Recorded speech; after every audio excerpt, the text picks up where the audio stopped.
Good morning everyone. Now again I am here for you. Gokuldas public school द्वारा संचालित structured syllabus based online classes में पुनः आप सभी का एक स्वागत है।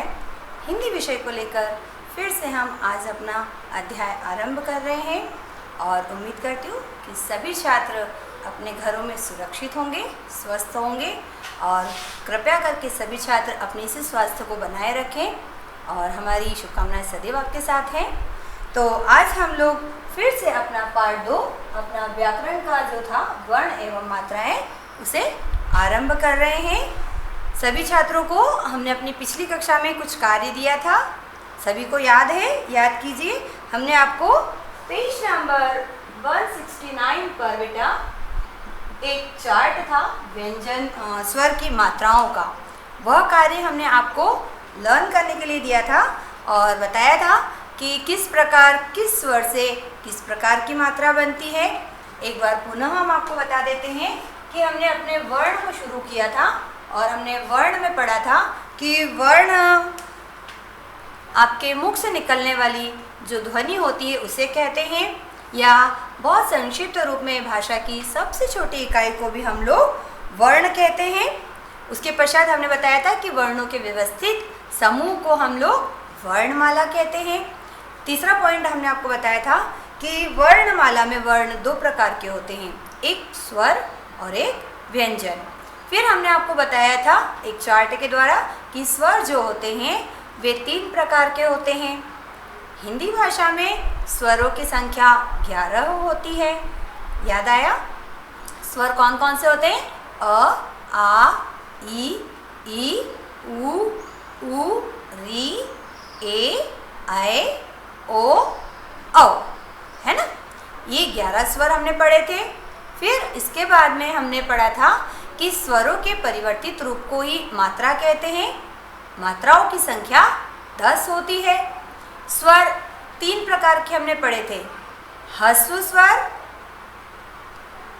दूसरा था दीर्घ स्वर और तीसरा था आपका प्लुत स्वर। याद आया आपको?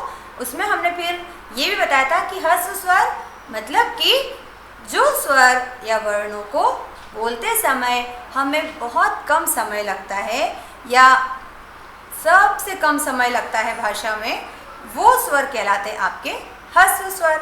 फिर जिन स्वरों को बोलते समय ह्रस्व स्वर से दुगुना समय लगता है वे स्वर कहलाते हैं आपके दीर्घ स्वर, जैसे आ, ई, उ, ए, ऐ, ओ, औ। ये 7 जो स्वर हैं वो होते हैं आपके दीर्घ स्वर।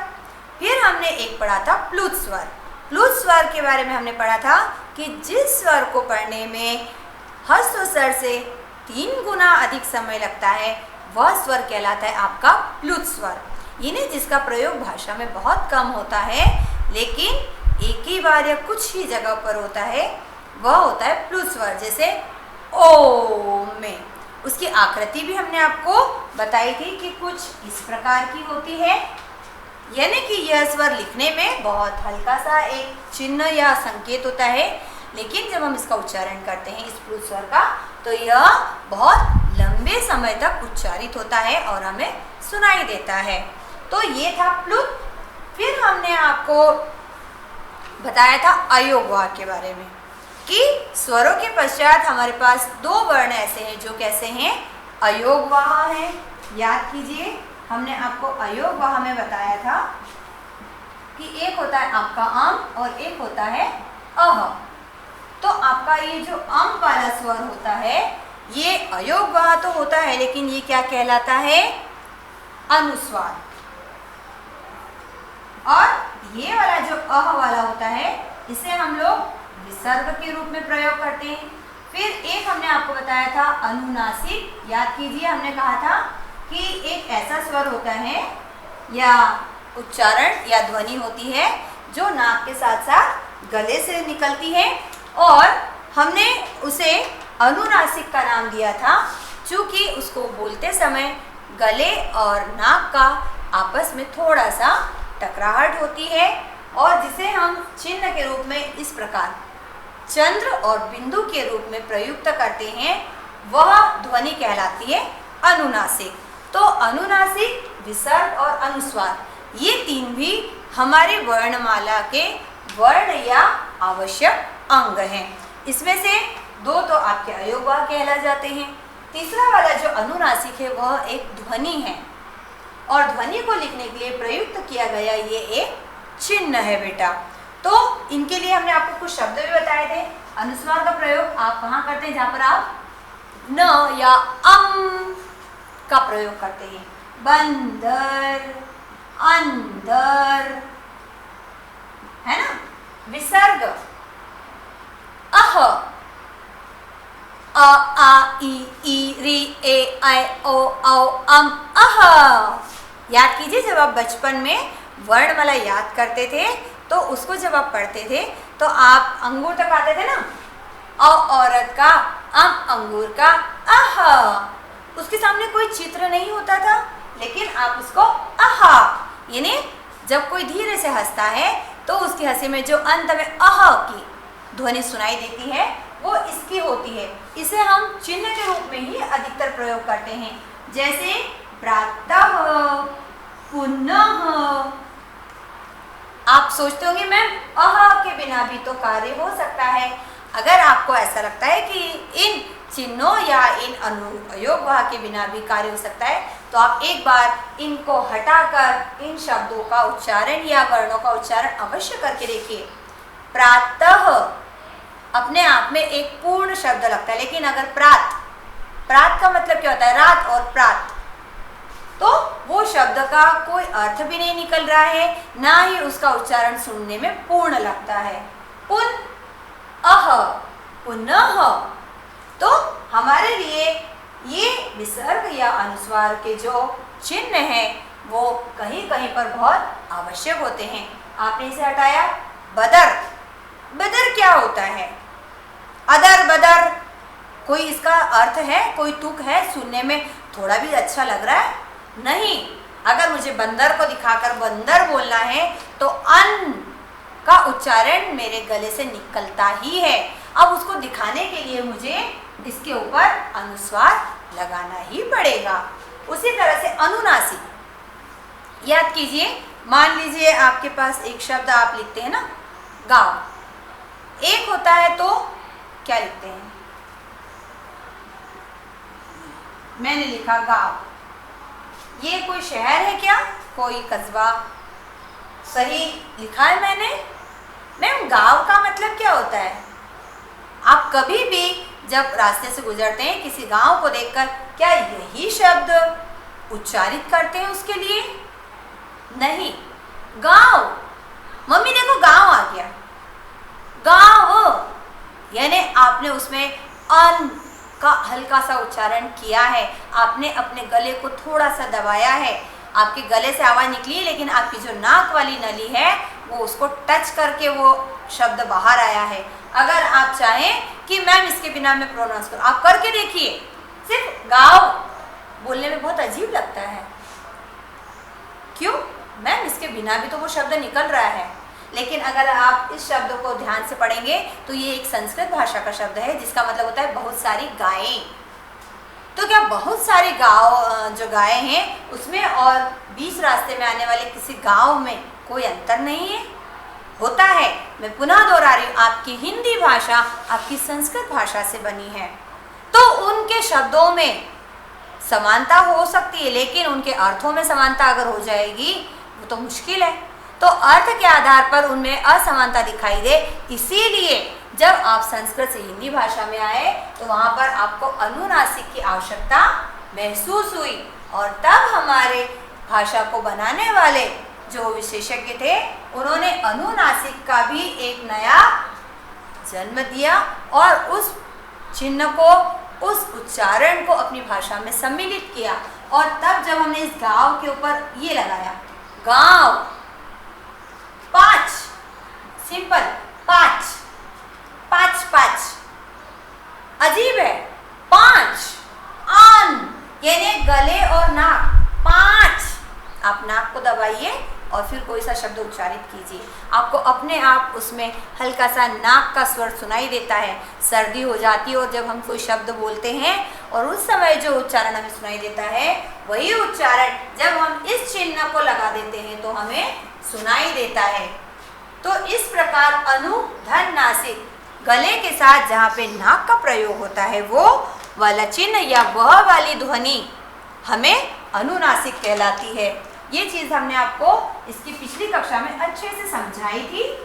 अब हम इसके आगे बढ़ते हैं। याद कीजिए, हमने आपको स्वर और व्यंजन बोला था, है ना।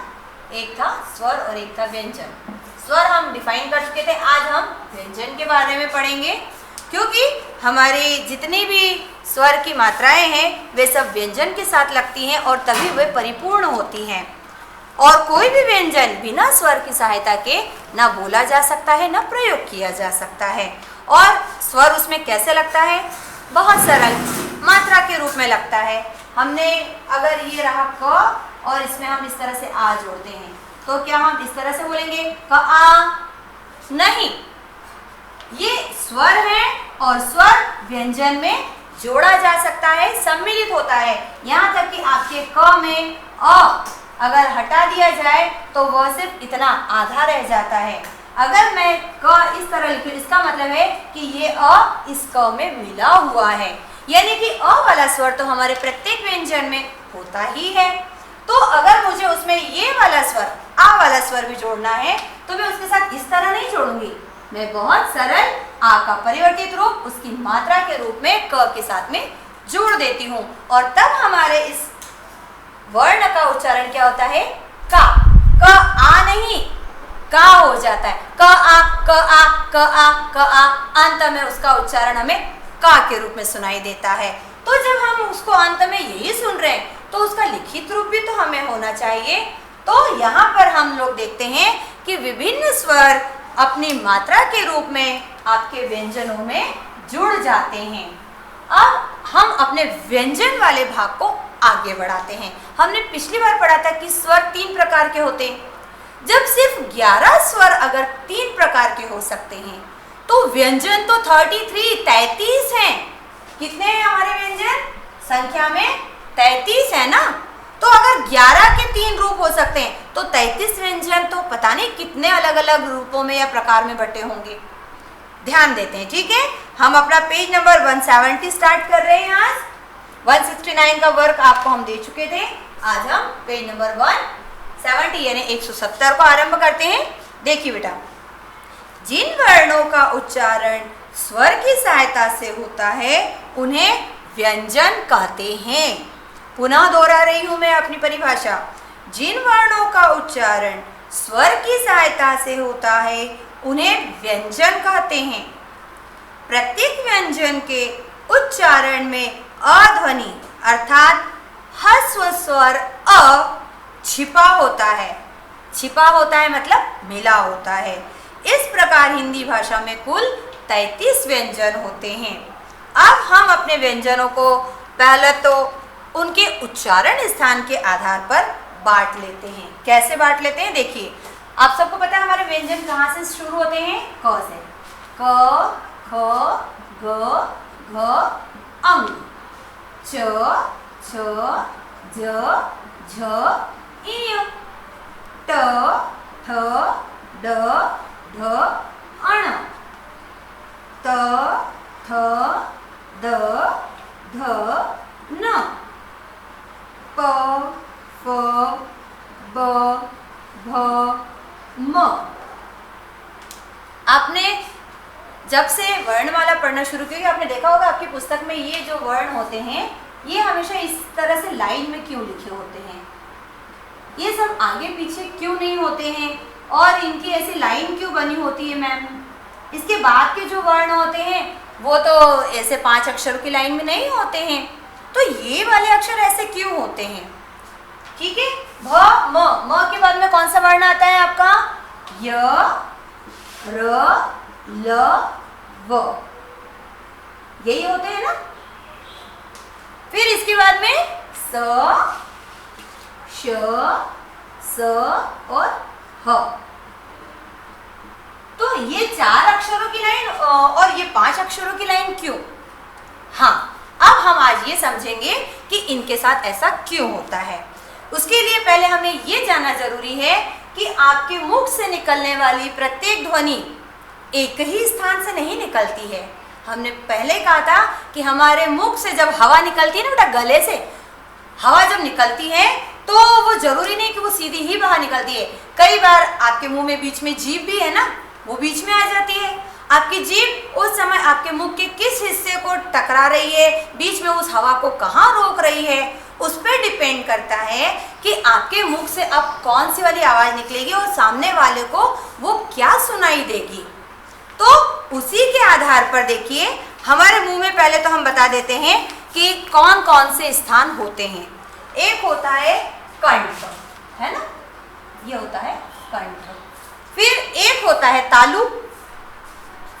तालु मतलब आपके जीभ के नीचे का हिस्सा। फिर एक हिस्सा होता है मूर्धा।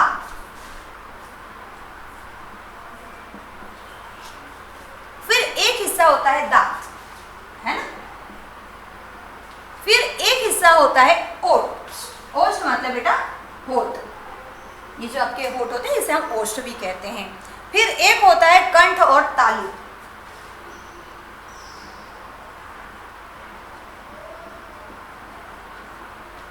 और अंतिम होता है ऊष्मा।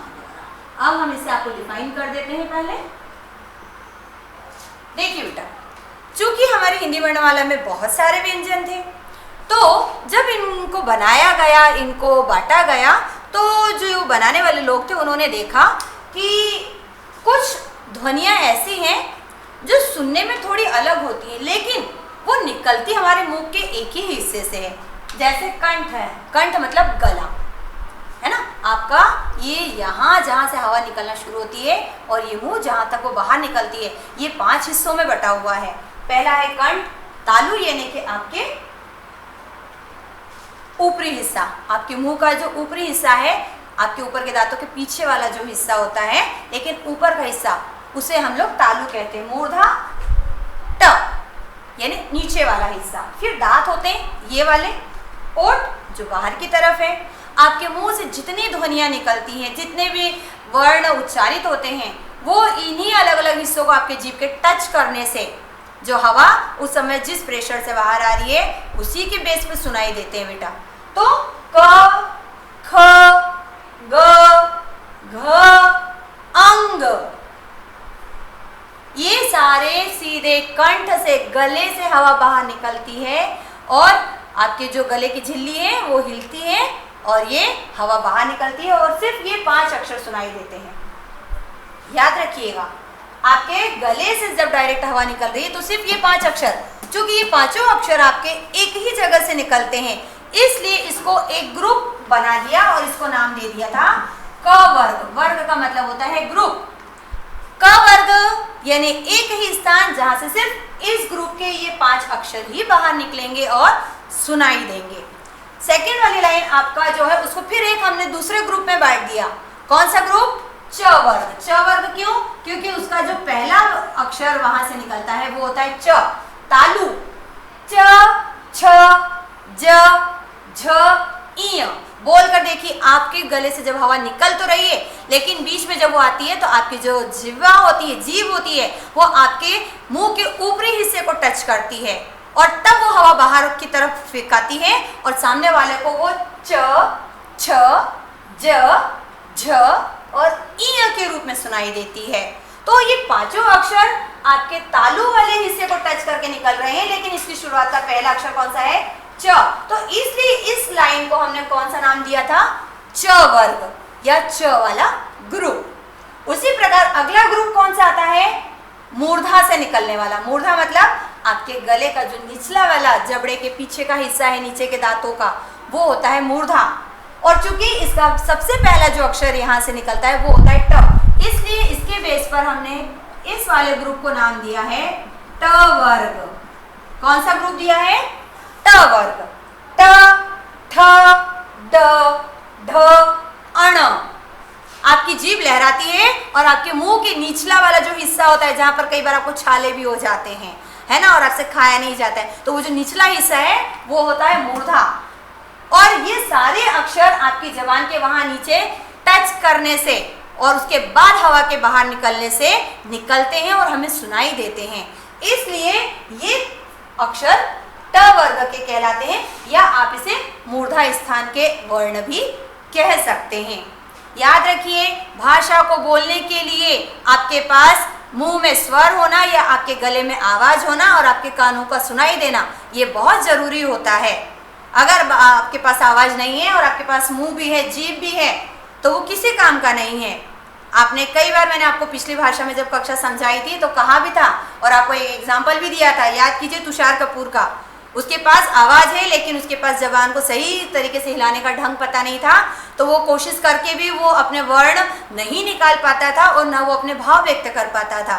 तो इसी प्रकार जो बच्चे तुतलाते हैं उनके साथ भी यही दिक्कत होती है कि वो अपनी जबान को इन सही जगहों पर टच नहीं करते हैं और इसी वजह से वो बोलना ट चाहते हैं और निकलता त है। उन्हें ये ज्ञान नहीं होता है कि अगर मुझे ट का उच्चारण करना है तो मुझे अपनी जीभ को कहाँ टच करना चाहिए, अगर मुझे क बोलना है तो मुझे अपनी जबान को अपने मुंह के किस जगह पर टच करना है या टच नहीं करना है।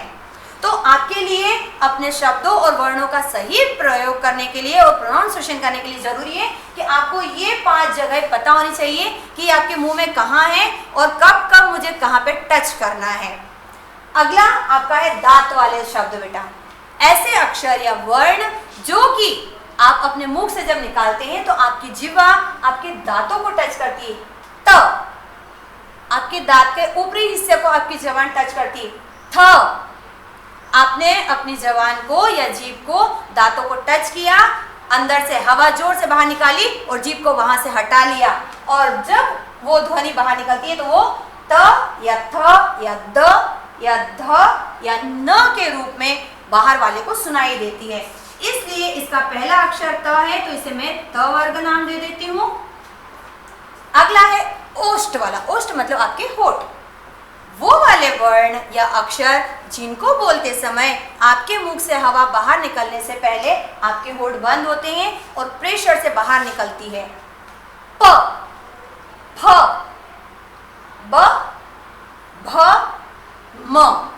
ये नहीं कि अगर आपके होठ बंद नहीं है और आप हवा को प्रेशर के साथ बाहर नहीं फेंक रहे हैं तो आप कितनी भी कोशिश कर लीजिए, आप प वाली लाइन का कोई भी अक्षर बोल नहीं सकते हैं। आप अगर सोचो कि मैं क वर्ग को होठ से बोल लूं, ट्राई करके देखिए, नहीं बोल सकते। आप सोचो कि मैं ट वाली लाइन के अक्षर को होठों का यूज करके बोल लूं, आप नहीं बोल सकते हैं, क्योंकि भगवान ने, प्रकृति ने हमें वैसी ही व्यवस्था दी है। और जब हमारी भाषा को बनाया गया था तब उस समय जिन लोगों ने इनको बनाया था उन्होंने बहुत ध्यान रखा है कि कौन सी ध्वनि को मुख से बाहर निकालते समय आपके मुख के कौन से हिस्से को वो टच कर रही है, कौन से वाले हिस्से का ज्यादा प्रयोग हो रहा है, तभी उन्होंने उसको उस वाले वर्ग में रखा बेटा, या उसको उस स्थान का नाम दिया है।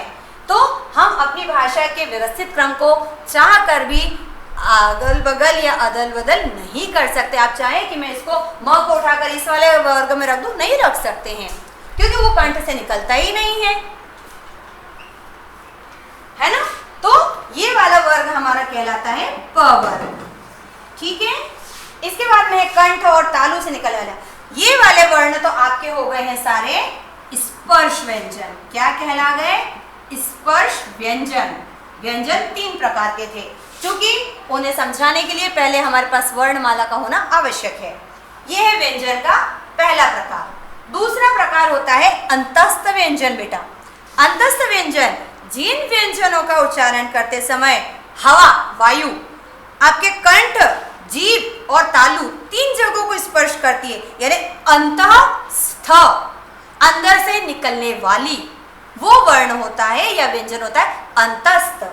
य, र, ल, व, ये 4 अक्षर ऐसे हैं जिनको बोलते समय आपके गले से हवा जब बाहर निकलती है तो वो आपके गले से भी निकलती है, आपकी तालु यानी ऊपरी हिस्से को भी टच करती है बेटा, और जीभ का भी उसमें थोड़ा सा प्रयोग होता ही है। तो ऐसे वाले ये जो वर्ण हैं ये कहलाते हैं अंतस्थ व्यंजन। ये है आपका व्यंजन का दूसरा प्रकार। इसके पश्चात तीसरा प्रकार होता है ऊष्म व्यंजन।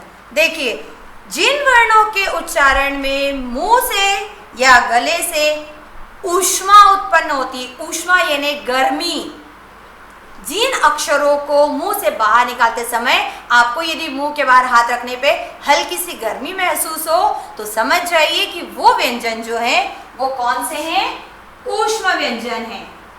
गरम वाले अक्षर, मैडम गरम तो खाना होता है, ये वर्ण कैसे गरम हो गए? बहुत सरल सी बात है, इसी मुख से गर्म हवा भी निकलती है और इसी मुख से ठंडी हवा भी निकलती है ना।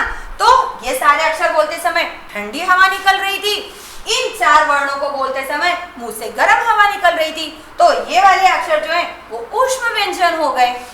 ओके, इसके पश्चात हमारे पास और दो व्यंजन होते हैं, एक होता है द्वित्व व्यंजन या संयुक्त व्यंजन। देखिए बेटा,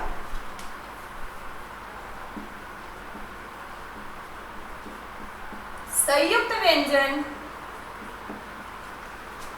वे व्यंजन होते हैं जिन व्यंजनों को हम लोगों ने दो व्यंजनों को जोड़कर बनाया है। यानी अपनी भाषा में अपने विचारों को व्यक्त करने के लिए हमें कुछ व्यंजन थोड़े से कम पड़ रहे थे, तो हमने क्या कर दिया, व्यंजनों को जोड़ दिया। कैसे जोड़ दिया? एक व्यंजन इस वाली लाइन का लिया और एक व्यंजन मैंने इस वाली लाइन का लिया, और जब उन व्यंजनों को मैंने जोड़ा तो मेरे पास क्या हो गया, एक नया व्यंजन बन गया। वो कौन सा बना था? देखिए हम बताते हैं। संयुक्त व्यंजन, ये भी चार होते हैं बेटा। कौन कौन से होते हैं देख लीजिए आपकी पुस्तक में। पहला है आपका संयुक्त व्यंजन जो है क और श को मिलकर, क धन श को मिलकर बनता है श, क्षत्रिय का, जिसका प्रयोग आप करते हैं ना। फिर एक होता है त और र को मिलकर, जिसको आप लोग क्या कहते हैं, त्र, त्रिशूल में प्रयोग करते हैं। फिर एक और संयुक्त व्यंजन है आपके पास श और र को लेकर, जिसको आप लोग श्र, श्री राम में प्रयोग करते हैं। और चौथा है आपके पास ज धन ज्ञ को लेकर, जिसे आप लोग ज्ञ के रूप में प्रयोग करते हैं, ज्ञ ज्ञानी का, याद आया? ये है संयुक्त। फिर एक व्यंजन है आपके पास द्वित्व व्यंजन। द्वित्व व्यंजन की आवश्यकता क्या है? देखिए बेटा, जब आपकी हिंदी भाषा में कोई व्यंजन या वर्ड दो बार प्रयोग होता है इस तरह से, तो वह व्यंजन कहलाता है आपका द्वित्व व्यंजन। द्वित्व व्यंजन में क्या होता है? मैम द्वित्व व्यंजन के बिना भी तो वाक्य या शब्द बन सकता है? नहीं बन सकता है। एक साधारण सी चीज बताती हूँ। ये मैंने लिखा बच्चा, है ना, और ये लिखा मैंने पता। अब पता का मतलब होता है किसी के रहने का स्थान, लेकिन बच्चा का मतलब होता है कोई चीज का बचना। तो फिर अगर मुझे किसी बच्चे के बारे में अगर बोलना है, तब मैं क्या करूंगी? तब मुझे यहाँ पर डबल च यानी द्वित्व व्यंजन की आवश्यकता महसूस हो रही है ना। फिर पता, अगर इसी त को मैं डबल कर देती हूँ तो ये हो जाता है पत्ता, यानी जो पेड़ से गिरता है। तो इस प्रकार हमारी भाषा में द्वित्व व्यंजन की आवश्यकता जरूरी थी और इसीलिए इनका निर्माण किया गया है। अब इसके पश्चात आपकी पुस्तक में देखिए बेटा, एक और थोड़ी छोटी सी चीज दी गई है, वर्ण के र वर्ण की प्रयोग। एक हमारी भाषा में बहुत अच्छी सी चीज है कि इतने सारे वर्ण मतलब स्वर और व्यंजन होने के बावजूद भी एक और अक्षर है जिसका हम अलग अलग जगह प्रयोग करते हैं। कैसे करते हैं देखिए।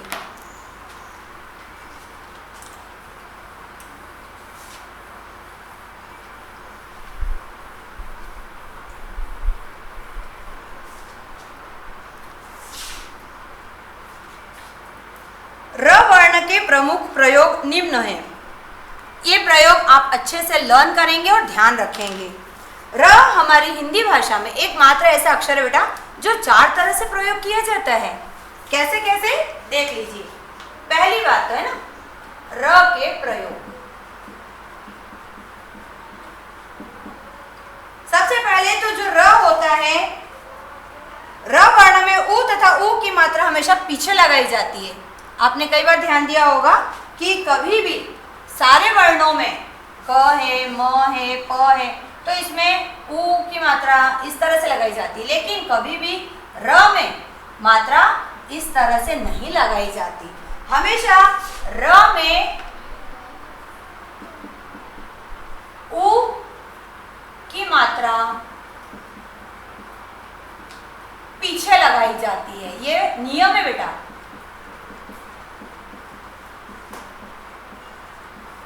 क्यों? ये आपका है रू या रू, इस तरह से लगाई। अगर छोटा ऊ है तो इस तरह से, और अगर बड़ा ऊ की मात्रा है तो इस तरह से लगाई जाती है। उसके पश्चात इसका एक और नियम है, र को आप मात्रा के रूप में, आप तो कहते थे मैम व्यंजन कभी मात्रा के रूप में प्रयोग नहीं होता है। हाँ, वो मात्रा नहीं है, उसके अलग अलग प्रयोग हैं। स्वर रहित होने पर जब रेफ के रूप में वो अगले व्यंजन पर लगता है, ठीक है, रेफ के रूप में र का प्रयोग हम रेफ के रूप में भी करते हैं। कैसे? जैसे आपने ये धर्म या कर्म, तब आप क्या करते हैं, वर्ण के ऊपर लगाएंगे, लेकिन उसका उच्चारण उस वर्ण से पहले कर देते हैं।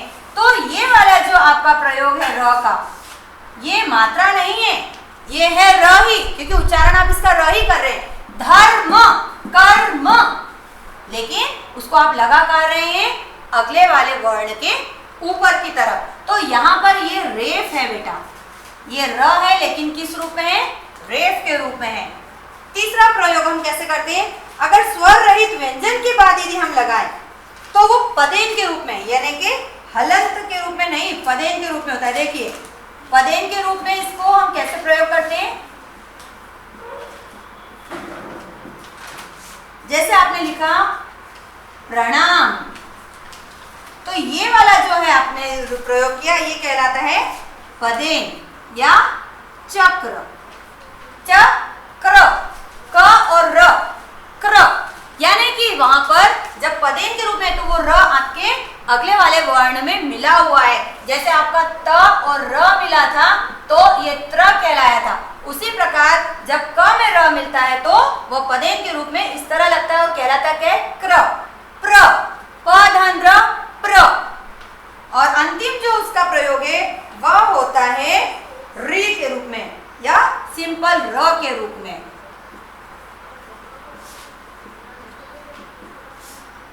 आप लिखते हैं ना ट्रक, टर्क, फिर ड्रम, डरम, ऐसे बोलते क्या, टरक, डरम, नहीं, हम क्या बोलते हैं, ट्र, ट्र, ट और र का उच्चारण ज्यादा, ड्रम, द का उच्चारण कम, र का उच्चारण ज्यादा। और इसका प्रयोग अधिकांशतर ट या ड वाली लाइन के वर्ण होते हैं, अधिकतर उनके साथ किया जाता है। तो इस प्रकार हम आपको इस पाठ को बहुत संक्षिप्त रूप में एक बार पुनः दोहराते हैं। पहला, स्वर और वर्ण दो वर्णमाला के रूप होते हैं। सेकेंड चीज, स्वर के 3 प्रकार होते हैं, व्यंजन के भी 3 प्रकार होते हैं। स्वर का बदला हुआ रूप मात्रा कहलाता है। अस्वर की कभी कोई मात्रा नहीं होती है। व्यंजनों में केवल र शब्द अक्षर ऐसा है जो अलग अलग रूप में भाषा में प्रयोग किया जाता है। इसके पश्चात एक जैसे जब 2 व्यंजन प्रयोग किए जाते हैं तो वे आपके कहलाते हैं द्वित्व व्यंजन। 2 व्यंजनों के संयोग से बनने वाला व्यंजन संयुक्त व्यंजन होता है। और इसी प्रकार आप जान सकते हैं कि स्वर 11 और व्यंजन 33 होते हैं। अयोग वहां हमने आपको बताए थे 2 प्रकार के होते हैं। तीसरा एक होता है आपका अनुस्वार या अनुनासिक और तीसरा था विसर्ग। तो आज यहाँ पर हमारा स्वर व्यंजन के साथ में वर्ण एवं मात्राएं वाला अध्याय समाप्त होता है, किंतु हम अपनी अगली कक्षा में पुनः अपनी पुस्तक और अपनी पेंसिल लेकर साथ में फिर से मिलेंगे और इससे जुड़े हुए अभ्यास प्रश्न आरंभ करेंगे। तब तक सभी छात्र छात्राएं घर पर इस पाठ को पुनः ध्यान पूर्वक एक बार पढ़ेंगे, ताकि जब हम इसके अभ्यास प्रश्न करें तो आप मुझे इसके उत्तर जल्दी जल्दी और सही रूप में दे सकें। तो आज के लिए हमारी ये कक्षा यहीं समाप्त होती है। धन्यवाद। आप सभी बच्चों का दिन शुभ हो।